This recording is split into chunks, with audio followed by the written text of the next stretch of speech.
City India news, महाराष्ट्रातील लोकप्रिय news channel.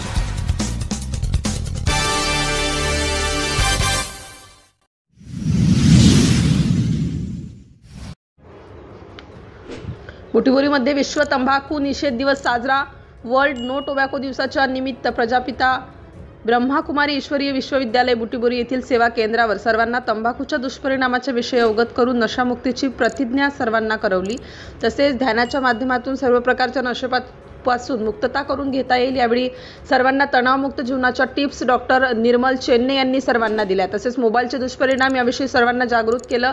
यावेळी कार्यक्रमाचे प्रमुख पाहुणे आदित्य बाळसर, शिल्पा तुलसीराम कोरडे मॅडम, दारूबंदी अधिकारी बुटीबोरीच्या संचालिका ब्रह्माकुमारी शुभांगी दिदी उपस्थित होत्या। कार्यक्रमाचे संचालन ब्रह्माकुमारी गौरी दिदी यांनी केले। बुटीबोरी शहरातील शेकडो मान्यवरांनी या कार्यशाळेचा लाभ घेतला। सिटी इंडिया न्यूजसाठी प्रतिनिधी शरद कबाडे, बुटीबोरी।